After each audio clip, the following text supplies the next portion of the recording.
but I'm not underestimating how funny it is to move furniture through a bead curtain. Okay, watch. Now I'm gonna be like pro at it though. Ooh. No, I don't know. This is where it gets sticky. This is where it gets a little sticky. Up. Up. Oh shit. Oh. Oh shit. This is harder than the first time somehow. I'm tangled up. I'm all tangled, Jesus. Oh Lord. Okay, wait, how am I doing? I like to answer questions that I get on YouTube, so let's get to it. This is a great exercise without noodles. Learned a bunch from this short lesson. Theory, chord voicing, sticking to a key, and arpeggios. I'm curious why the 2 is in each arpeggio. Is it for ease? It sounds great, but I figured arpeggios always stuck with the notes directly in the chords. So this is taken from the video that I posted yesterday, which is an idea that I've had for a long time, and I've had a lot of great feedback on it, where it's just a guided lesson where I'm kind of just practicing for 20 minutes and holding people accountable, just kind of like everybody practicing together. So hopefully that'll be a continued thing of the channel. Seems like people are interested in it. But one of the main parts of that was to play an arpeggio and then match it with a chord, right? So like if I'm playing a G major chord, I would match that with a G major arpeggio, okay? And arpeggio is just playing the chord one note at a time. So a G major chord is a G, a B, and a D. So you'd have like a G, a B, and a D, right? That's like the classic G, B, D, G, D, B, G, forward and backwards arpeggio thing. I don't like that. It sounds so basic, sounds like an exercise. And I think when you add the 2 in any arpeggio, I think it just sounds more natural. Could just be me, but I hold that as universal truth, right? So here's the difference. So if we just have the first note, the third note, and the 5th note in the G major scale, which is how we build a chord, right? Here's the G major scale. 1, 2, 3, 4, 5, 6, 7, 8. If we just have 1, 3, 5, 8, 5, 3, 1, it sounds like that. If you just add the 2 in there, I think that lead up into the 3, that 1, 2, 3, seems just more natural. So while yes, technically some people give me a hard time about like, well, that's not a G major arpeggio, there's a 2 in there. Maybe you could consider that an add, whatever. You know what I mean? It's stupid. It just sounds better. Like that right there. And then you can kind of incorporate some of the stuff that is really great about guitar, like those slides, right? If you just take the root note and the 5th note, or the 5th fret, slide it into the 7th fret, that's really a 1 into a 3. 1, 2, 3, 5, 8. I just think it sounds better. Same with the minor scale arpeggios, right? The 2 chord in the key of G is A minor. All right, that's 1 minor 3rd, 5, 8, 5 minor 3rd, 1. But if you add that 2, again, just by adding that 2, to me, it sounds a lot more musical. So even if I'm doing exercises, and they're arpeggio exercises, I always add that 2 in there, whether it's major or minor. Plus, it also opens up the cool thing about the 3rd mode in any key, right? Which is Ionian, Dorian, Phrygian. The 2 in Phrygian, so the B minor chord in the key of G, has a flat 2. So again, we're sleeping on these 2s, people. We got to get the 2s back into it. So again, I think it also, one of the reasons I think it sounds better is because if you kind of look at how melodies are sung by the human voice, a lot of times we don't skip around arpeggio style like in vocal lines. Usually there's like a build up into it. And even if you're skipping notes, a lot of times you'll hit that next note, or maybe you'll slur through that note into the next one in the key. And that's just why I think it sounds better. I think it sounds more natural, and I'm just gonna keep doing it. Impressive, simple, yet complex at the same time.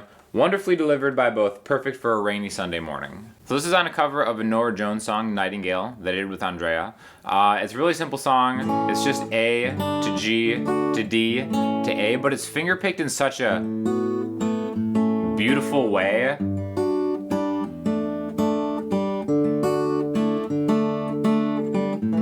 I think it's like the perfect example of just how you can finger pick a melody on top of a chord and just make something that is really, really simple, just a basic 1-4-5 essentially in a key, make it sound great. So I actually taught that song on my Patreon, but if you are interested in just fingerstyle stuff, I'll make my fingerstyle course that I taught with like a legit classical fingerstyle instructor. I'll make it on super sale for the next week, so definitely check that out because there's just something so peaceful and relaxing about fingerstyle guitar, and it's something everybody should have at least a little bit of experience with. Agreed with respect to Eliza Dushku. So if Buffy is the one chord, Eliza is what? Music in general, open to suggestions.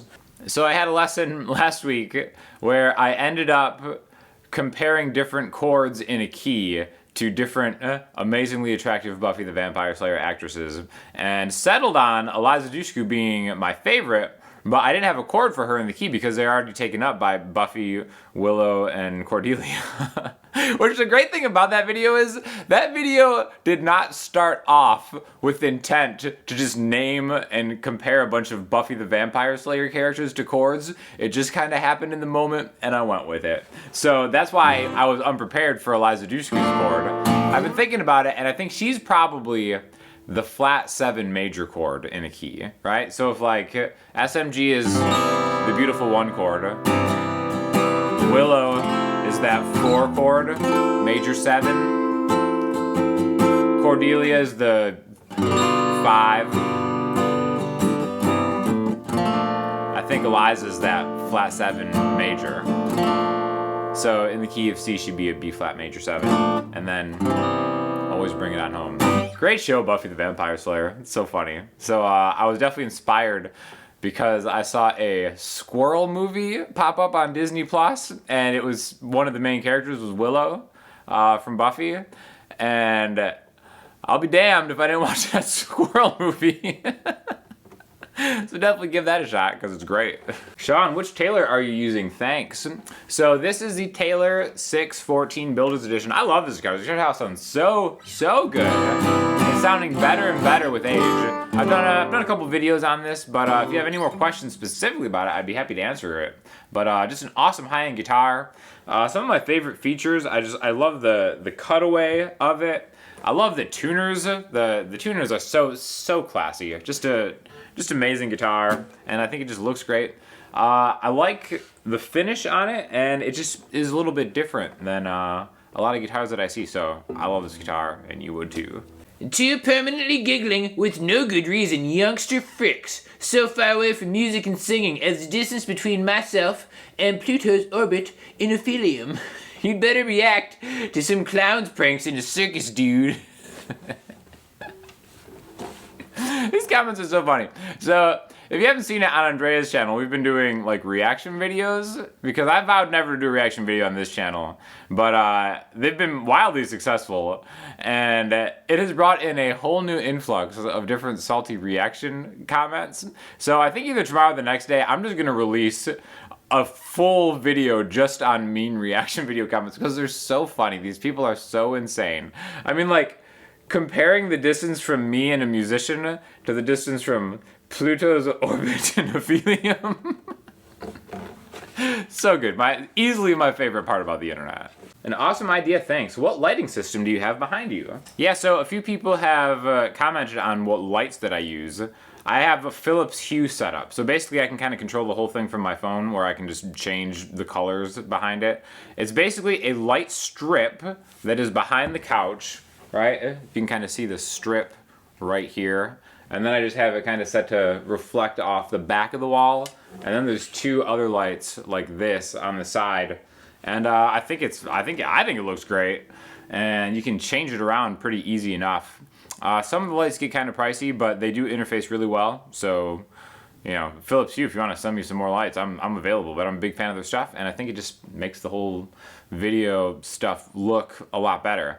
That, and in combination with the Sony G Master 2.8 16-35 wide angle lens that I use for most of the videos, that is an absolute money powerhouse lens. Like, I love that lens, which is what you're kind of seeing right now.